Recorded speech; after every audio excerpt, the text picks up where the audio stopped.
Voice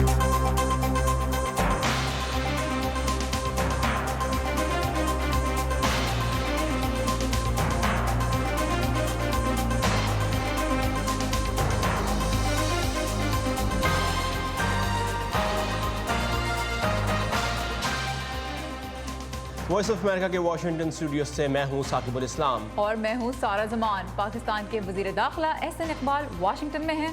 پاک امریکہ تعلقات کے بارے میں ان کا کیا کہنا ہے، یہ ہم آپ کو دکھائیں گے آج کے شو میں۔ پروگرام میں اور بھی بہت کچھ شامل ہے۔ شروع کرتے ہیں ویو 360۔ ایران پر دباؤ بڑھانے کی امریکی کوششوں کے کیسے نتائج سامنے آ سکتے ہیں؟ That deal is an embarrassment to the United States. Karachi میں خواتین کے لیے خواتین کا ڈھابا۔ کسی کا یہ خوف خیال نہیں ہوگا کہ کوئی ہمیں جج کر رہا ہے، آبزرو کر رہا ہے، یا ہم اپنی رسپانسبلٹیز کو فلفل کر رہے ہیں یا نہیں۔ اور کامکس کی دنیا کا سنجیدہ کاروبار۔ پاکستان کے وزیر داخلہ احسن اقبال ان دونوں ورلڈ بینک اور IMF کے اجلاس میں شرکت کے لیے واشنگٹن میں ہیں اور مختلف فورمز پر پاک امریکہ تعلقات کو وسعت دینے کے بارے میں بھی بات کر رہے ہیں۔ وائس آف امریکہ سے بات کرتے ہوئے انہوں نے کہا کہ پاکستان چاہتا ہے کہ امریکہ کے ساتھ تعاون سیکیورٹی کے علاوہ دیگر معاملات میں بھی بڑھے۔ دیکھیے، ہم امید کرتے ہیں کہ امریکہ کے ساتھ ہمارا تعاون سیکیورٹی کے دائرے سے بڑھنا چاہیے، اور اسی لیے ہم نے 2 سال پہلے US پاکستان نالج کوریڈور کا منصوبہ شروع کیا تھا، اور حکومت پاکستان نے اس کے لیے خطیر وسائل بھی فراہم کیے ہیں۔ تو we want a more broad platform جو ایک خالصتاً سیکیورٹی میں تھا، سیکیورٹی کے پرزم سے نکل کر ہم ایک اقتصادی اور ایجوکیشن اور سوشل ڈیولپمنٹ کے ماڈل پر جانا چاہتے ہیں، تاکہ امریکہ کہ ہم جو اسٹرینتھس ہیں ان کا پاکستان کی ترقی کے لیے فائدہ اٹھا سکیں۔ پاکستان فوج کے تعلقات عامہ کے شعبے ISPR کے مطابق پاکستان آرمی نے ایک انٹیلیجنس آپریشن کے ذریعے ایک کینیڈین شہری، ان کی امریکن شہری بیوی اور 3 بچوں کو دہشت گردوں کی قید سے آزاد کرا لیا ہے۔ ان افراد کو 2012 میں افغانستان سے اغوا کیا گیا تھا۔ پاکستان کے وزیر داخلہ احسن اقبال نے وائس آف امریکہ سے بات کرتے ہوئے کہا ہے کہ پاکستان نے امریکہ کے مقابلے میں انتہائی محدود وسائل کے باوجود دہشت گردی کے خلاف اہم کامیابیاں حاصل کی ہیں۔ ہم نے امریکہ کے ٹریلینز آف ڈالر جو افغانستان میں خرچ کیے گئے، اس کے مقابلے میں اپنے محدود وسائل سے جو گزشتہ 4 سالوں میں کامیابیاں حاصل کی ہیں، میں سمجھتا ہوں کہ ان کا کوئی موازنہ نہیں کیا جا سکتا۔ جو افغانستان کے اندر ٹریلینز آف ڈالر خرچ کر کے ابھی تک وہ منزل حاصل نہیں کی جا سکی، تو اس لیے پاکستان جو کچھ کر رہا ہے وہ کسی کو خوش کرنے کے لیے نہیں کر رہا۔ پاکستان یہ تمام اقدامات اس لیے کر رہا ہے کہ ہمارا یقین قائد اعظم کے ویژن پر ہے۔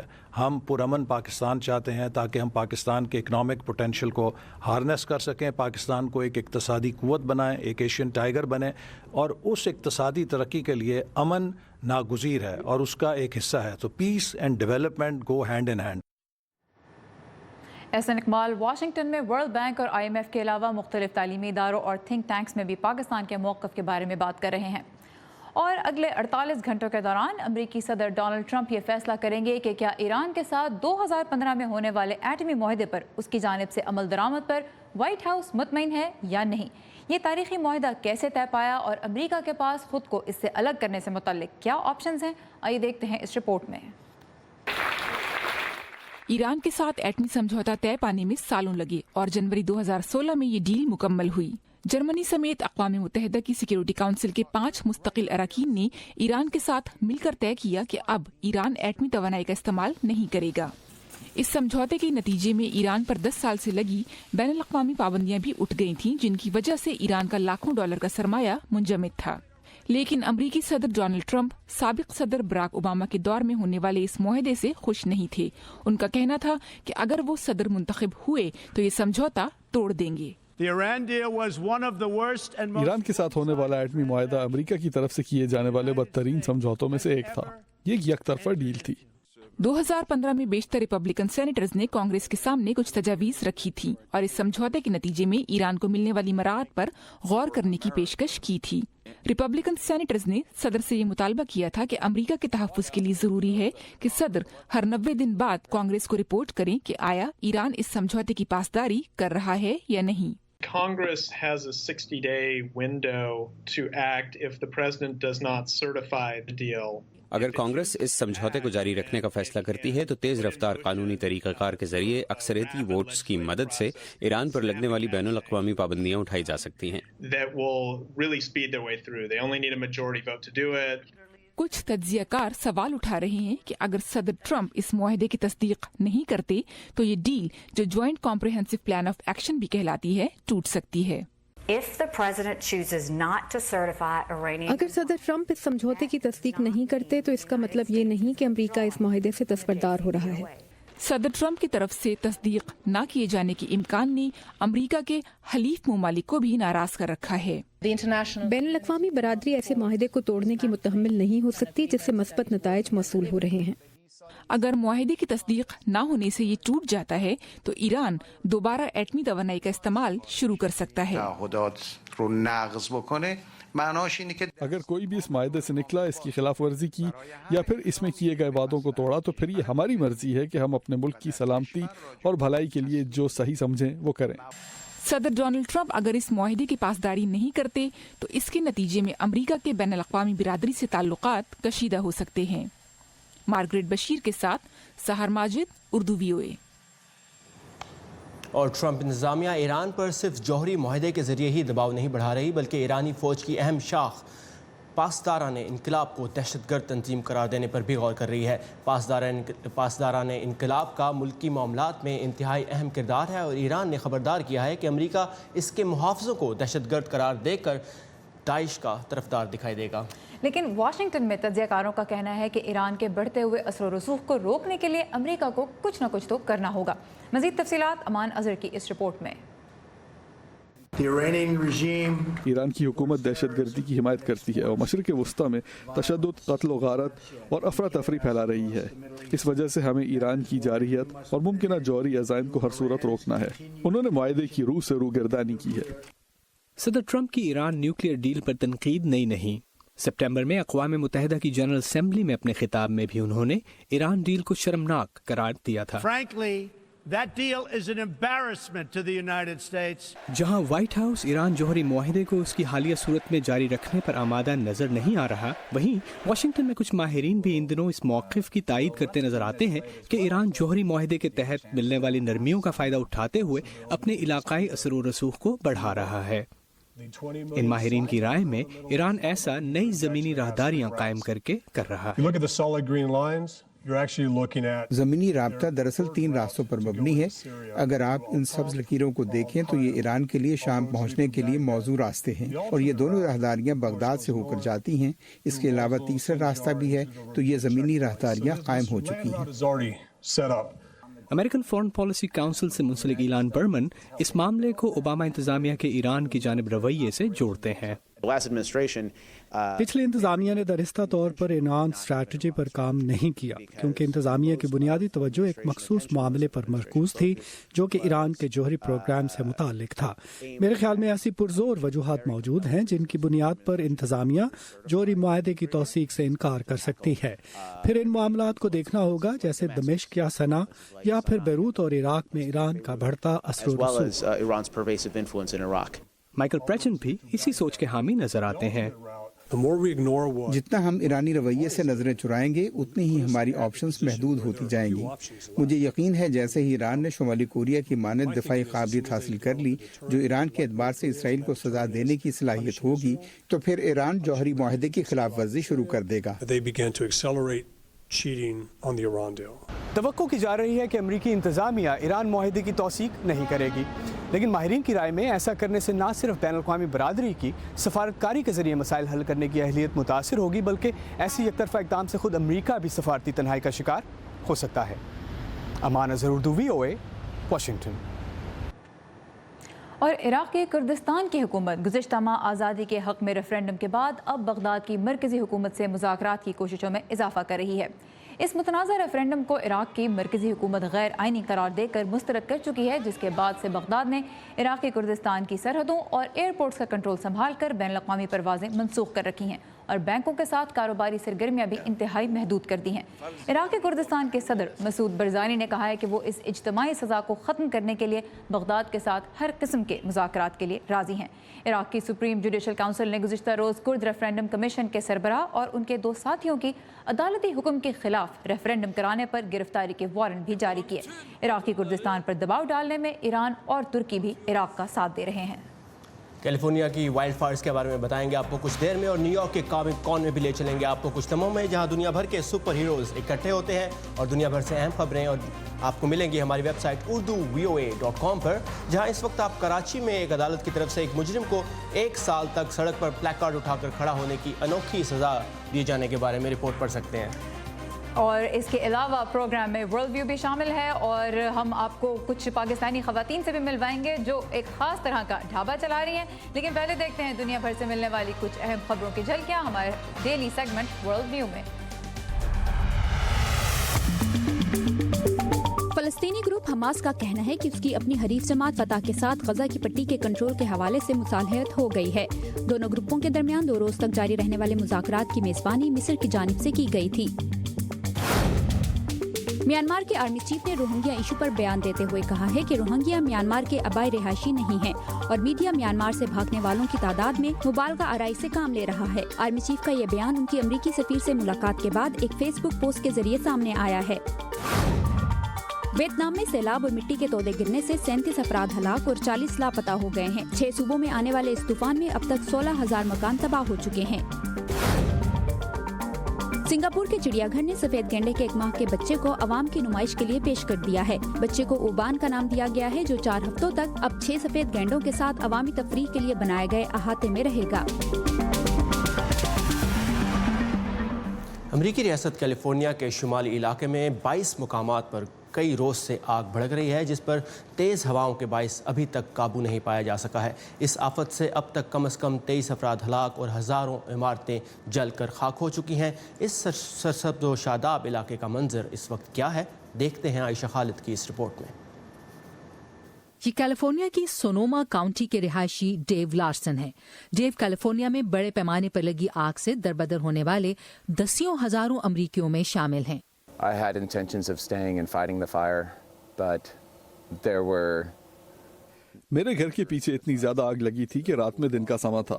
میں وہاں رک کر آگ کا مقابلہ کرنا چاہتا تھا، لیکن وہاں ہر طرف بڑے بڑے انگارے گر رہے تھے۔ میں نے بس اپنا شناختی کارڈ اور پاسپورٹ اٹھایا اور اپنی ایک بلی کو گاڑی میں ڈالا اور وہاں سے نکل گیا۔ مجھے اپنی باقی بلیاں نہیں ملی۔ 3 گھنٹے بعد جب میں واپس آیا تو سب کچھ جل چکا تھا۔ متعلقہ اہلکاروں کے مطابق آگ تقریباً 69,000 ہیکٹر کے رقبے میں لگی ہوئی ہے، جس سے 3,500 سے زائد عمارتیں راکھ ہو گئی ہیں۔ یہ علاقہ اپنے انگوروں کے باغات کے لیے دنیا بھر میں مشہور ہے۔ حکام کے مطابق آگ بجھانے کی کارروائی میں 8,000 فائر فائٹرز اور دیگر اہلکار حصہ لے رہے ہیں۔ کیلیفورنیا کی پڑوسی ریاستوں سے بھی فائر فائٹرز آگ بجھانے میں مدد دے رہے ہیں۔ ہم نے ہوا کے لیے سرخ جھنڈوں کی شکل میں وارننگ سائنز لگائے ہیں۔ توقع کی جا رہی ہے کہ کئی جگہوں پر لگی آگ ایک بڑی آگ کی شکل میں آج اکٹھی جل کر ختم ہو جائیں گے۔ اس وقت ہماری زیادہ توجہ آگ کو پھیلنے سے روکنے پہ نہیں، بلکہ عمارتوں اور دوسری تنصیبات کو اس سے بچانے پر ہے۔ آگ سے ہونے والے نقصان کا مکمل اندازہ لگانے میں کئی ہفتے لگ سکتے ہیں، لیکن فی الحال لوگ اس سے اپنی جانیں بچانے کی کوشش میں ہیں۔ امریکی جریدے فارچون میگزین نے اس سال کی با اثر ترین کاروباری خواتین کی لسٹ جاری کی ہیں۔ اس میں پہلے نمبر پر مسلسل تیسری مرتبہ امریکہ میں گاڑیاں بنانے والی کمپنی جنرل موٹرز کی 55 سالہ چیئرپرسن اور CEO میری بیرا ہیں۔ دوسرے نمبر پر پیپسیکو کی بھارتی نژاد امریکی CEO اور چیئرپرسن اندرا نوئی، جبکہ ہتھیاروں سے لے کر فائٹر جیٹس بنانے والی امریکی کمپنی لاکہیڈ مارٹن کی 61 سالہ صدر میرلن ہیوسن تیسرے نمبر پر ہیں۔ میگزین نے بین الاقوامی سطح پر اسپین میں بینکنگ ایگزیکٹو اینا بوٹن کو کامیاب ترین قرار دیا ہے، اور اس لسٹ میں جو خواتین شامل ہیں وہ ایسی ہیں جنہوں نے اپنی ذاتی زندگی اور اپنی پیشہ ورانہ لائف میں بہت سے چیلنجز سے گزر کر دیکھا ہے، اور اس کے باوجود خود کو اور اپنی کمپنیز کو کامیابی کی بلندیوں تک پہنچایا ہے۔ بالکل سارا، اور پاکستان میں بھی خواتین اب نت نئے کاروبار شروع کر رہی ہیں، جن میں سے ایک ہے کراچی کا خواتین ڈھابا۔ اس کی خاص بات کیا ہے، آئیے دیکھتے ہیں۔ ایز اے وومن آپ کسی روڈ پہ بیٹھ کے تو انجوائے نہیں کر سکتے، ٹھیک ہے. تو یہ لیڈیز ڈھابے کے ہمارے پاس پلس بینیفٹس یہ آئے کہ اب یہاں پر بیٹھ کے ایزیلی ہر چیز کو ڈسکس کر سکتے ہیں, ہم کسی کی بھی ڈسکشنز میں حصہ لے سکتے ہیں. کراچی کے پسماندہ علاقے ماڑی پور میں یہ ڈھابا کراچی میں نہیں بلکہ پورے پاکستان میں اپنی نوعیت کا پہلا ڈھابا ہے جہاں مردوں کا نہیں خواتین کا راج ہے.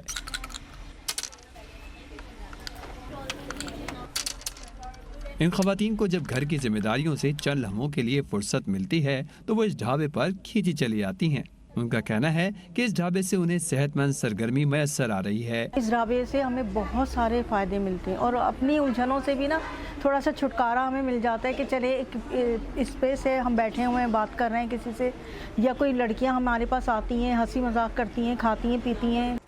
پرسکون ماحول میں گپ شپ ہوتی ہے, خیالات کا تبادلہ ہوتا ہے. یہ کہتی ہیں یہاں آ کر بہت کچھ سیکھنے, سمجھنے اور خاص کر خواتین کے مسائل جاننے کا موقع مل رہا ہے. بارے میں ہم اپنی سٹوریز شیئر کر سکتے ہیں کہ ہماری کمیونٹی میں یہ عورت اتنا کام ریپرزینٹ کر سکتے ہیں دینا اس کے اوپر. تو یہ سب چیزیں نوٹ ڈاؤن ہوں گی. یہ ہمارا ہوگا 3 منتھس کا ایجنڈا. یہاں پہ ڈفرینٹ خواتین سے ملاقات ہو جاتی ہے, ان کے مسائل بھی سننے کو ملتے ہیں اور اپنی بھی بہت ساری باتیں ہم لوگ ایک دوسرے سے شیئر کرتے ہیں. تو کافی حد تک بہت کچھ سیکھنے کو بھی ملتا ہے اور ایک تجربہ بھی ہو جاتا ہے کہ بیسکلی ہمارے سراؤنڈنگ میں کیا کیا ہو رہا ہے اور خواتین کے ساتھ کیا کیا ہو رہا ہے. ڈھابا ہو اور کھانا نہ ہو, یہ کیسے ہو سکتا ہے؟ کلثوم نے ڈھابے پر آنے والی خواتین کے لیے آج لذیذ حلیم تیار کی ہے. ڈھابے کا کلچر ہے کہ ہم ریلیکس کریں, بات کریں, دل کا حال بانٹیں, گیمز کھیلیں, چائے پی لیں, ایزی ہو کے بیٹھیں. کسی کا یہ خوف خیال نہیں ہوگا کہ کوئی ہمیں جج کر رہا ہے, آبزرو کر رہا ہے, یا ہم اپنی رسپانسبلٹیز کو فلفل کر رہے ہیں یا نہیں. ڈھابے میں خواتین کے لیے ریڈنگ کارنر بھی ہے. ویمن ڈیولپمنٹ فاؤنڈیشن کی صدر سبیہ شاہ نے خواتین کا ڈھابا بنانے کی وجہ بھی بتا دی. میں نے سوچا کہ کوئی ایسی جگہ ضرور ہونی چاہیے جس میں تھوڑا سا وہ بیٹھیں اور اپنے آپ کو بڑا فری اور اچھا محسوس کریں. کوئی فیس نہیں. یہ تو جسٹ لائک جیسے آپ کسی کیفے میں چلے جاتے ہیں تو آپ آئیں, بیٹھیں. ہمارے پاس کتابیں بھی ہیں پڑھنے کے لیے, ریڈنگ روم بھی ہے, فیسلٹی ہے, نیٹ کی بھی فیسلٹی ہے. خواتین کی خواہش ہے کہ اگر اس طرح کے ڈھابے دوسرے پسماندہ علاقوں میں بھی بنا دیے جائیں تو انہیں خواتین میں ان کے حقوق کا شعور بیدار کرنے کے کام میں لایا جا سکتا ہے اور ان کا اعتماد بھی بڑھایا جا سکتا ہے.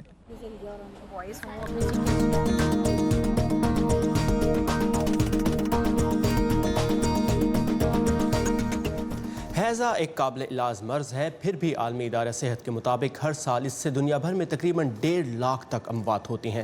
حال ہی میں بنگلہ دیش میں اس کے وبا پھوٹی اور اس سے پہلے یمن میں بھی بڑے پیمانے پر بچے اس سے متاثر ہوئے. اس مرض کے مکمل خاتمے کے لیے عالمی ادارہ صحت کیا کوشش کر رہا ہے, آئیے دیکھتے ہیں اس ہفتے کے ہیلتھ سیگمنٹ میں. یمن میں پینے کا صاف پانی اور ابتدائی طبی سہولتیں کافی کم ہیں. تقریباً 5 لاکھ افراد اس مرض کا شکار ہو چکے ہیں اور توقع کی جا رہی ہے کہ اس سال کے اختتام تک اس میں مزید اضافہ ہوگا. عالمی سطح پر ہر سال 1 لاکھ افراد ہیضے کا شکار ہو کر اپنی جان سے ہاتھ دھو بیٹھتے ہیں. ہیلتھ ورکرز خدشے کا اظہار کر رہے ہیں کہ یہ وبا بنگلہ دیش میں روہنگیا کیمپوں میں پھوٹ سکتی ہے. WHO کا منصوبہ ہے کہ اس وبا کو 2030 تک ختم کر دیا جائے. یہ ممکن نہیں کہ اس وبا سے کرۂ ارض کو ہمیشہ کے لیے پاک کر دیا جائے جیسا کہ چیچک کو ختم کیا گیا. تاہم یہ ہو سکتا ہے کہ یمن, امریکہ اور شمالی امریکہ کی طرح بنگلہ دیش میں بھی اس کو کم ترین سطح تک لایا جا سکے. ہیضہ ایک ایسی بیماری ہے جو کھاری دریاؤں اور ساحلی پانیوں میں رہنے والے بیکٹیریا سے ہوتی ہے اور یہ وبا وہاں پھیلتی ہے جہاں پانی کو صاف کرنے کا نظام ٹھیک نہ ہو, نکاسی آب کا نظام خراب ہو اور صفائی ستھرائی نہ ہو. خوراک کی کمی اور بیماری کا یہ ایک ایسا چکر ہے جہاں متاثرہ بچے کو سب سے پہلے بھوک لگنا بند ہو جاتی ہے, پھر دستوں کی وجہ سے پانی کی کمی ہو جاتی ہے, پھر ان کا وزن کم ہو جاتا ہے اور جب ان میں غذا کی کمی ہو جاتی ہے تو وہ کئی اور بیماریوں کا آسان ہدف بن جاتے ہیں. یہ بیماری کسی کو بھی ہو سکتی ہے لیکن بچے, حاملہ خواتین اور معمر افراد اس کا آسان شکار ہیں. تاہم اس کا علاج اب بھی نہ ہی مشکل ہے اور نہ ہی مہنگا. اگر ابتدا میں ہی اس کی تشخیص ہو جائے اور شروع میں ہی پانی کی کمی پوری کر دی جائے تو مرض شدت اختیار نہیں کرتا اور آسانی سے اس پر قابو پایا جا سکتا ہے.